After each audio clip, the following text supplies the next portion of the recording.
В этом учебном году на территории нашей школы началось строительство новой столовой.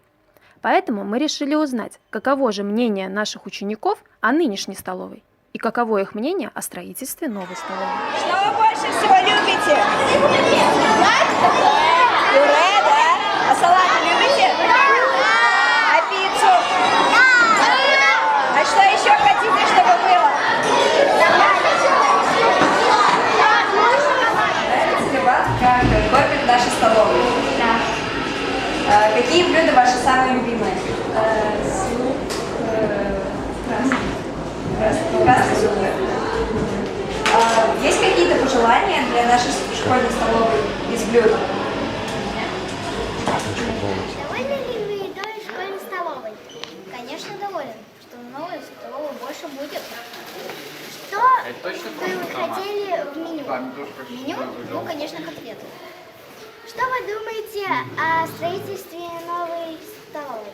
Столовой? Ну, наверное, думаю, что будет больше места. Довольны ли вы едой из школьной столовой? Довольно, потому что я часто не завтракаю дома. Что бы вы хотели видеть в меню? Больше видов напитков. Что вы думаете о строительстве новой столовой? Не будет таких длинных очередей в коридоре, что вы стояли. Очень хорошо. Довольны ли вы едой в школьной столовой? Бывает, да, бывает не очень, но в основном да. Что бы вы хотели видеть? Побольше сладкого. Что вы думаете о строительстве новой столовой? Мы очень ждем, чтобы уже закончили и будем обедать в нашей столовой. Посмотреть, как там. Довольны ли вы едой в школьной столовой? Да. Что бы вы хотели видеть в меню? Наверное, какое-то разнообразие супов или что-нибудь мясные блюда какие-нибудь еще больше. Что вы думаете о строительстве новой столовой? Мне очень жалко, что я заканчиваю 12 класс и не застану эту красоту. Daugavpils 3. viduskolā tika veikta aptauja vecākiem par skolēnu ēdināšanu. Pēc iegūtiem datiem var secināt, ka 90% vecāku bieži interesējās par to, ko bērns ēd skolā. Lai vecākiem būtu iespēja iepazīties ar nedēļas ēdienkarti, skolas mājaslapā tā ir pieejama elektroniskajā veidā. Šo iespēju aktīvi izmanto trešā daļa no aptaujātiem vecākiem. Apkopojot skolēnu priekšrocības ēdienu izvēlē, var pateikt, ka katram ēdienam ir savs cienītājs. Tas attiecās gan uz gaļas un zivju ēdieniem, gan uz zupām, gan uz garnīriem un desertiem. 80% vecāku uzskata, ka ēdnīcas apkalpošana saglabā savu līmeni vai kļūst labākā, un tiek ievērotas ēdnīcas sanitārās normas. 77% skolēnu izmanto iespēju starpbrīžu laikā uzkost. Skolēnu vidū vispopulārākās uzkodas ir smalkmaizītes un picas, bet no dzērieniem tēja un piens rasenes. Kā arī vecākiem ir aktuāla informācija par bērnu ēdināšanas laiku, ēdienkartē piedāvātu ēdienu izvēles paplašināšanu un veselīga uztura principu ievērošanu. Arī gan vecāki, gan skolēni gaida jaunu ēdnīcas ēdamzāli. Внезапная проверка столовой. Дети довольны, кушают, еда теплая, не обжигает. Но десерт сегодня что? Десерт любят очень, едят в первую очередь. Вырежете? Да. Вот проведена как и техническая зона проверочки, холодильная зона. Подача сейчас будет контрольная, поэтому рекомендуем родителям чаще быть в гостях своих детей. Не обнаружено никаких недостатков. Есть некоторые просьбы, будем стараться их устранять. 24. februārī Daugavpils 3. vidusskolā skolēniem tika dota iespēja piedalīties talantu konkursā, jo mēs zinām, ka mūsu skolēnu vidū ir daudz talantīgu, aktīvu un sportisku bērnu. Konkursā piedalījās dziedātāji, kuri uzdāvināja skatītājiem dziesmas gan latviešu valodā, gan angļu valodā, gan arī krievu valodā. Dziesmas bija gan tādas, kuras klausoties gribas sākt dejot, gan arī tādas, kurās, ieklausoties, skatītājiem varēja pamanīt asaras acīs. I gotta tell how deep I want you could die. Oh, I can go without you. На утро просыпаюсь я от глаз твоих, но не заменят солнце. Мир, поверь мне, существует лишь для твоих, солнышко в тебе смеется. Skolēni parādīja arī savus talantus klavieru un gitāras spēlē.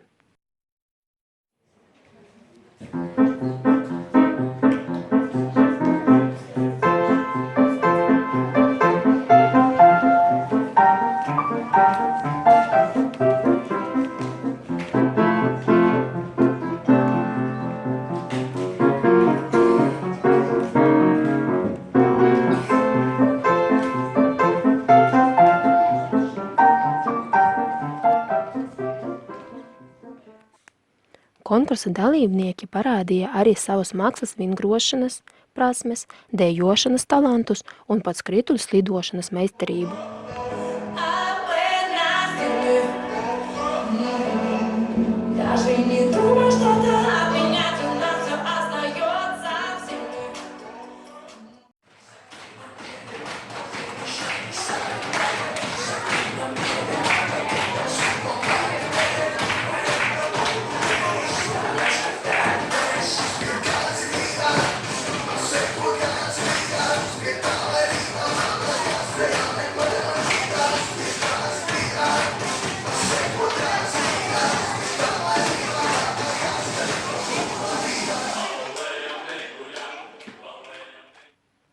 Bez uzmanības nepalika arī talantīgi mākslinieki, kuri iepazīstināja skatītājus ar saviem zīmēšanas, veidošanas, konstruēšanas un pat šūšanas talantiem. Konkursa nobeigumā katrs dalībnieks saņēma pateicības rakstu par piedalīšanos konkursā, jo žurijai bija grūti izvēlēties talantīgākus no talantīgākajiem. Mums ir lepnums par mūsu skolas talantiem. Paldies! Labdien! Janvārī mūsu skolas 11. B klases skolniece Liza Čumika ieguva jaunās sieviešu basketbola līgas labākās spēlētājas godalgu. Liza, kā tev izdevās sasniegt tik augstus rezultātus? Es nodarbojos ar basketbolu jau 11 gadus. Mums katru dienu, izņemot svētdienas, notiek treniņi pa 2 stundām. Tas ir tāds darbs fizisks. Paldies! Saki lūdzu, kādi tavi nodomi saistībā ar basketbolu turpmāk dzīvē? Ja man būs iespēja spēlēt par augstskolu, kur es studēšu nākamā gadus, un tad es turpināšu spēlēt. Paldies! Zinu, ka tu arī labi mācies. Vai sports netraucē mācībām? Nedaudz traucē, ja būtu vairāk brīvā laika, tad būtu labākas atzīmes. Paldies, un no visas skolas novēlam tev labus sasniegumus gan mācībās, gan sportā. Paldies!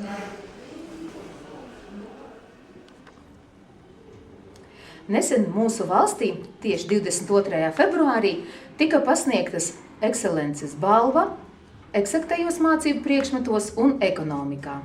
No mūsu skolas piedalījās 2 skolotājas un izgāja laureātos. Tā ir fizikas skolotāja Larisa Karaševska un matemātikas skolotāja Natālija Petrova. Nedaudz sīkāk par šo balvu palūdzu pastāstīt tieši skolotāja Larisu. Sakiet lūdzu, cik bieži notiek šī balva? Šis konkurss praktiski varam tā nosaukt, notiek katru gadu. Un tagad bija 6. gads pēc kārtas, kad notiek. Sakiet lūdzu, kas var pieteikties un kā var pieteikties šim konkursam? Pirms dažiem gadiem pretendentus varēja izvirzīt tikai mācību iestāde, bet tagad, šogad un pagājušā gada to varēja izdarīt arī jebkurš skolēns, jebkurš vecāks vai kolēģis. Vienīgais, ka ir nepieciešams pamatot, kāpēc es gribu, lai šis skolotājs nokļūtu tajā konkursā. Sakiet, lūdzu, kas bija jādara, lai kļūtu par laureātu? Lai kļūtu par laureātu, pirmkārt bija tā neklātienes daļa, kura bija nepieciešams pastāstīt par sevi, saskaitīt un uzrakstīt visus savus panākumus, sasniegumus, un ja tā augsta komisija pieņems lēmumu, ka tu esi tāds skolotājs, kurš var pretendēt uz šo balvu, tad tevi izsauks. Sakiet, lūdzu, vai vispār ir vērts citiem skolotājiem mēģināt piedalīties šajā konkursā? Es domāju, ka ir vērts. Kāpēc nē? Mums skolas, pilsētas skolas ir labi skolotāji un skolotājas. Viņi labi zina savu priekšmetu, viņam ir sasniegumi. Kāpēc nē? Viņi var visi piedalīties. Sakiet, vai no Daugavpils bija vēl citi skolotāji? Šogad mēs bijām tikai 2 no mūsu skolas un vairs neviena skolotāja nebija, bet kopēja no Latvijas pretendēja uz tām balvām 142 skolotāji un bija izsaukti tikai 25. Tāpēc grūti pateikt, vai bija tie skolotāji no mūsu pilsētas, kuri pretendēja, bet neizēja tā finālā. Sakiet, jūs teicāt, ka konkurss notika kā 2 daļās, neklātienes daļa un otra daļa kāda? Otra ir klātienes daļa. Ir nepieciešams novādīt pirmkārt stundu, nelielu, 20 minūšu, bet aktīvu kādu, lai visi skolēni būtu aizņemti, bet galvenais tā nosacījums, lai stundas beigas skolēni varētu pierādīt savas zināšanas, kuras iegūtas 20 minūšu laikā. Это viens no uzdevumiem. Pēc tam notiek sarunas ar skolotājiem, ir nepieciešams nedaudz pastāstīt par sevi, proti analizēt mācību situācijas, meklēt risinājumus, un kas bija jaunais šajā mācību gadā, 10 minūšu laika mums bija nepieciešams izdomāt vēl stundu konspektu un pamatot, kāpēc es darīšu tā vai citādi. Un šeit arī bija diezgan sarežģīti. Sakiet, skolēnus vedāt līdzi? Nē, skolēni bija tādi, kas mācās. Šogad konkurss notiek Mārupes vidusskola, un skolēni bija tādi, kādi bija skolēni. Paldies! Novēlam jums radošu turpmāko darbu un veiksmi! Tā, paldies!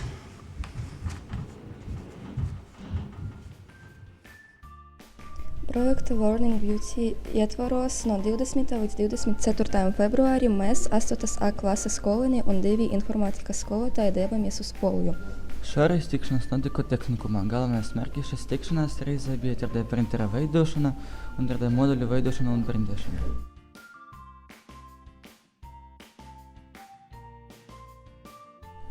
Pirmajā dienā mēs mēģinājām izveidot piekariņus ar savu vārdu – programma Solid Edge. Dienas beigās mēs saņemam tos izprintējus.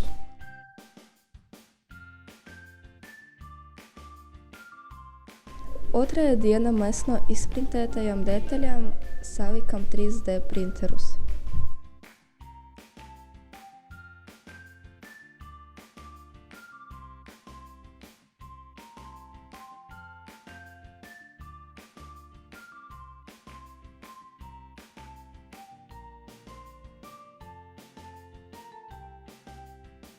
Trešajā un 4. dienā mēs apmeklējam uzņēmumu Pol Eko, kurš nodarbojas ar leduskapju ražošanu.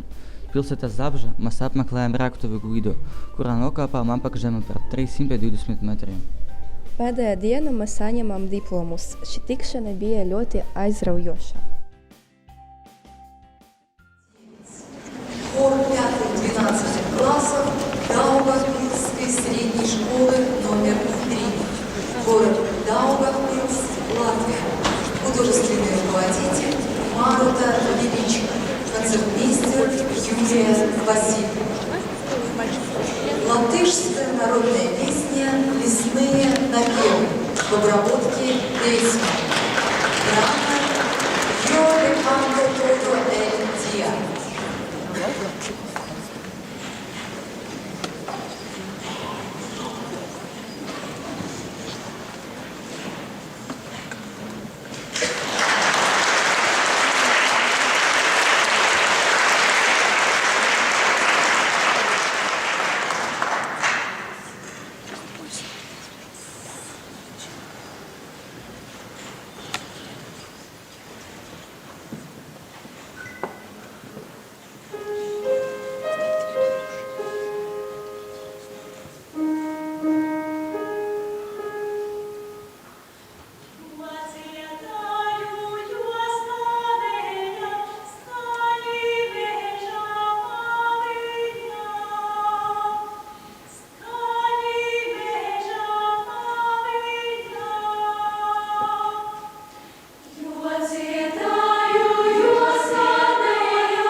Labdien!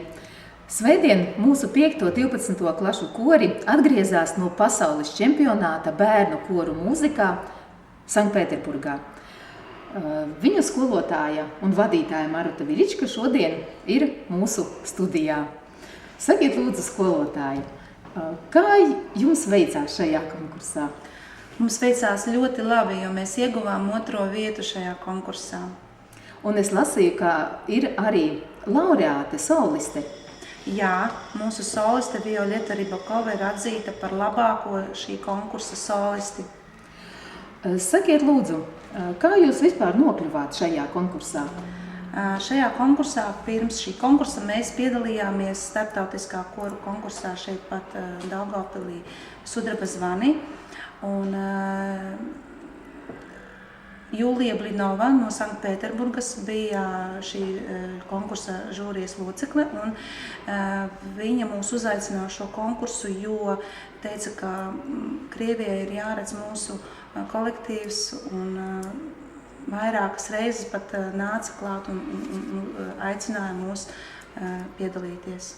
Paldies! Sakiet lūdzu, vai jums ir kādi arī nākotnes nodomi piedalīties citos starptautiskos konkursos? Noteikti, tāpēc, ka šāda veida konkursi palīdz augt mums un būt profesionāli augt. Paldies! Sakiet lūdzu, kādi ir jūsu iespaidi par šo koncertu, par to organizatorisko pusi, gan arī izklaides? Šis konkurss bija ļoti organizēts, un mēs esam ļoti apmierināti, jo viss bija apdomāts, pārdomāts līdz pēdējai sekundei par katru minūti, un katru dienu mums bija doti nevis rīkojumi, bet organizatoriski jautājumi tika apspriesti tieši ar šī konkursa organizatoriem. Paldies! Savos iespaidos mums arī uzaicinātas dalīties 6. klases skolnieces Evita Teivāne, Beata Galabokova un Milena Ugarenka. Meitenes, kas jums patika visvairāk šajā braucienā uz Sanktpēterburgu? Man visvairāk patika mūsu viesnīca, kurā mēs dzīvojām, jo tā bija ļoti ērta, skaista un interesanta. Man visvairāk patika ekskursija un gide, jo viņa ir ļoti skaidri un ļoti skaidri pastāstīja par Pēterburgu. Man visvairāk patika pilsētas arhitektūra, jo tā bija ļoti skaisti, interesanti un tādā veca. Un ļoti labi bija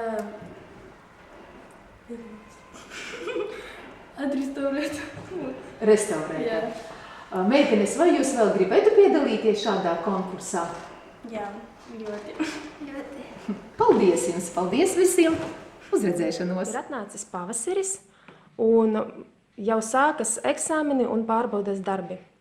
Ko jūs varētu novēlēt mūsu skolēniem tā, lai iedvesmotu viņus, nokārtot visus eksāmenus un valsts pārbaudes darbus? Tiešām sācies valsts pārbaudes darbu laiks, eksāmeni, centralizēti eksāmeni. Es domāju, ka mēs ražīgi pastrādājam visu gadu. Es gribu novēlēt gan 6. klasē, gan 3. klasē, gan 9. gan 12. veiksmīgi nokārtot absolūti visus pārbaudas darbus. Tie, kuri kārtoja diagnostējušas darbus, piemēram, 8. klase, 9. klase, jau daļēji nokārtojuši. Un tiešām ceru, ka man būs prieks atvērt rezultātus, paskatīties rezultātus salīdzinoši ar citām skolām. Domāju, ka mūsu skolotāji ļoti ražīgi pastrādāja. Skolēni parādīs visu to labāko, ko viņi ir iemācījušies par šo mācību gadu. Paldies par jūsu iedvesmojošiem vārdiem!